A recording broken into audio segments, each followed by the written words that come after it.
जमने ही नहीं देंगे। तो मैं आपको बोलूं कि एक फिटकिरी झा है, वो नहीं चाहता है इस देश इस प्रदेश में जो मार्शल कौमें हैं, जो कृषक जातियां हैं, वो इकट्ठा हो।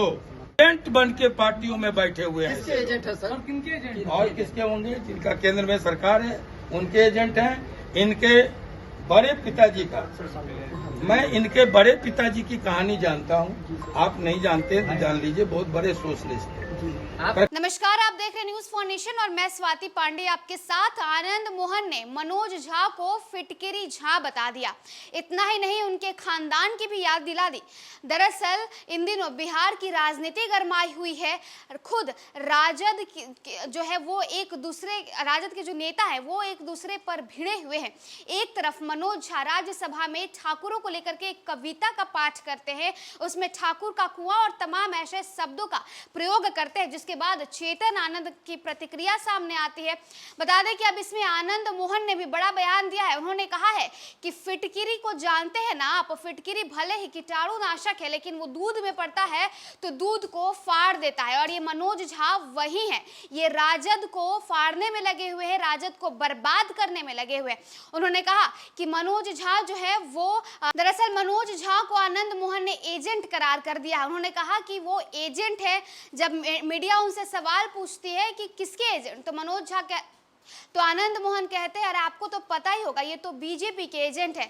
आज अगर वो देखे कि राजद में टूट हो रही है, राजद अगर कमजोर पड़ रहा है तो वो राजद को छोड़ देंगे। वो मनोज झा इसीलिए राजद में बैठे हुए हैं क्योंकि अभी राजद मजबूत है। तो देखिए, बात शुरू होती है ठाकुर और ब्राह्मणों के विवाद को लेकर के, और अब डायरेक्टली आनंद मोहन जो है वो मनोज झा पर प्रतिक्रिया देते हैं, कड़ी टिप्पणी करते हैं। कहते हैं कि मनोज झा के बड़े पिताजी को आप नहीं जानते होंगे लेकिन हम जानते हैं। वो बहुत बड़े सोशलिस्ट थे, लेकिन सोशलिस्ट होने का ढोंग रचते थे। उन्होंने सोशलिस्ट होने का चादर ओढ़ रखा था, और ये मनोज झा भी वही है। ये राजद में तब तक है जब तक राजद मजबूत है। राजद जिस दिन कमजोर होने लगेगा, ये राजद छोड़ देंगे और भाग जाएंगे बीजेपी में। मनोज झा पे और मनोज झा को फिटकिरी झा कह करके क्या कुछ कह रहे हैं आनंद मोहन, वो सुनवाते हैं। यहाँ कुछ नहीं बोल आप रहे हैं, सुन लिए ना, उस बात पे अडिग हैं आप। क्या अडिग है अपनी बात पे? बिल्कुल अडिग है, जो हम बोल गए उसको रिपीट कीजिए। लेकिन राष्ट्रीय जनता दल उसी वीडियो को पोस्ट करके कहती है कि शानदार भाषण है मनोज झा का संसद में। देखिए, आपने फिटकिरी का नाम सुना है?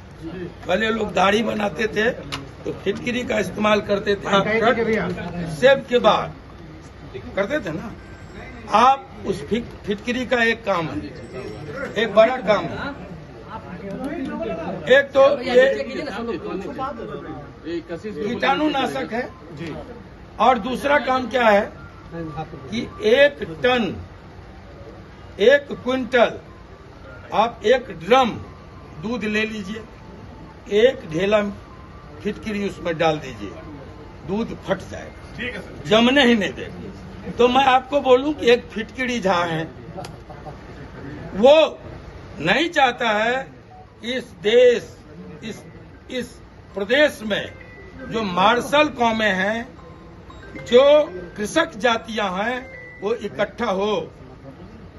एजेंट बन के पार्टियों में बैठे हुए हैं। किसके एजेंट है सर? और किनके एजेंट? और किसके होंगे? जिनका केंद्र में सरकार है उनके एजेंट हैं। इनके बड़े पिताजी का, मैं इनके बड़े पिताजी की कहानी जानता हूं, आप नहीं जानते तो जान लीजिए, बहुत बड़े सोशलिस्ट थे। प्रखर समाजवादी बनने का चोगा ओढ़े हुए थे, जीते समाजवादी पार्टी से, सोशलिस्ट पार्टी जो बनी, और जैसे ही कांग्रेस की चलती आई, सरकार बनी, समाजवादी चोला को उतार के फेंक के बन के कहिए, और कांग्रेस में जाके मंत्री हो गए। ऐसे लोग जब लगेगा, आरजेडी आज इस बात को नहीं समझ रही है, हम उनके शीर्ष नेतृत्व को समझाने का हम कोशिश कर रहे हैं।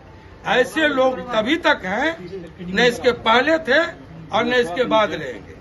ऐसे लोग तभी तक होंगे जब तक आरजेडी अस्तित्व में होगी। जैसे लगेगा कि कमजोर हो गया, सबसे पहले ये भाजपा के गोद में जाकर